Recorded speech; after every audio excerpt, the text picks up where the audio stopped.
Now, in today's topic, we're going to be talking about the Patriots scheme and really what's been going wrong at training camp, and really something that I feel like could make or break the Patriots offense and maybe even just the season in general this season.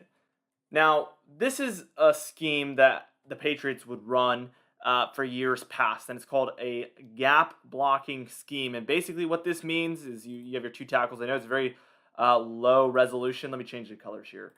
So we have our tackles here on the outside, our guards here in between, and then we have the center. And in this example, what we see is that it's premeditated where the offense is going to block. It's going to create a gap here, and your back is going to rush through basically.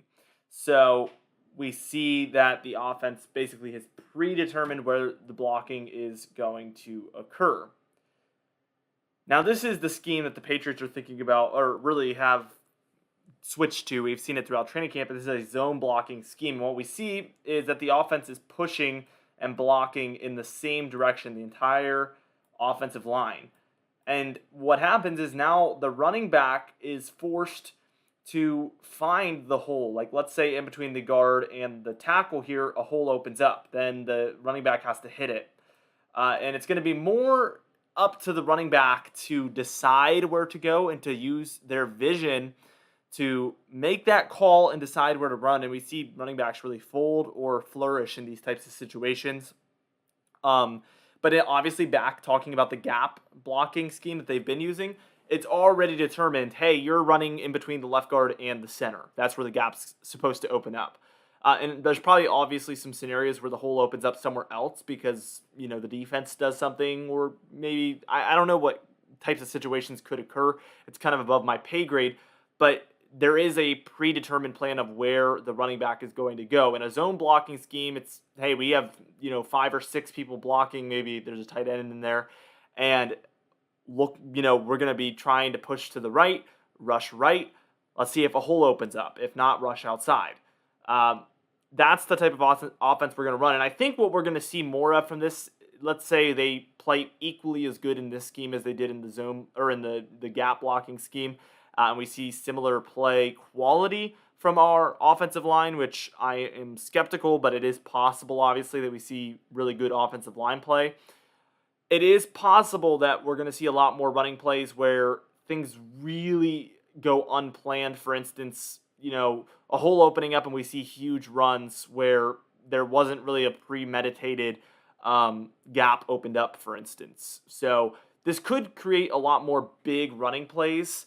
I think personally it's a little disappointing. I really like the gap blocking scheme in our running play because I feel like oftentimes our offensive line was so good and they would open up massive gaps and the running game was just so good. And I really, really hope that this is a good move and not a bad one for the running game, because if the running game struggles, the passing game struggles. If the passing game and the running game struggles, then the whole offense struggles. And if the offense struggles, the team struggles. And the defense struggles because the defense is going to have to be on the field longer. They get tired. Everything starts to fall apart. And to me, football starts with the running game.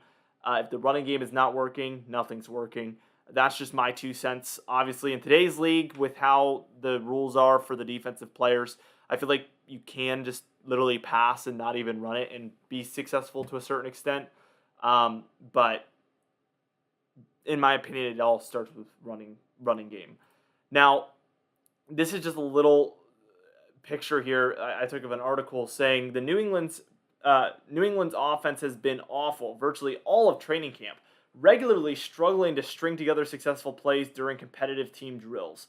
Initially built as a little more than streamlined with tweaks to terminology, the revamped system has revealed itself to be something much different than what the Patriots usually run on offense. The shift to a Shanahan-style scheme with an emphasis on running and zone blocking is among the noteworthy alterations, better yet. So what we're seeing is early on in camp and mini camp especially, we were hearing that the terminology really was streamlined and really easy to understand. We obviously saw Josh McDaniels leave, and that, I think, is the catalyst that really caused us to change the offense. It's much easier to understand now, but it goes much beyond that now. Since training camp and padded practices have started, it's revealed itself that there is a lot bigger changes coming to the offense. Whether that's for better or worse, there is massive change coming. And to me, how this scheme goes is what determines if this season is another one that's at least very good like last season, because in NFL standards, last year was really good for the Patriots. For Patriots standard, it was really bad, but for NFL standards, it was really, really good. And it's going to determine whether we see a season like that or if we actually see a bad season NFL wise, not Patriots wise, but NFL wise, below 8-8 basically. Outside of the Cam Newton year, that hasn't really happened, and that year was a mess. Let's be real. So let's hope it's nothing like that. Let's hope it all goes good. Now, this is a report that came from Mark Daniels on today's practice, which that was getting a little bit negative there a little bit. Let's be a little bit optimistic here. Mark Daniels tweeted, run blocking has been noticeably better today.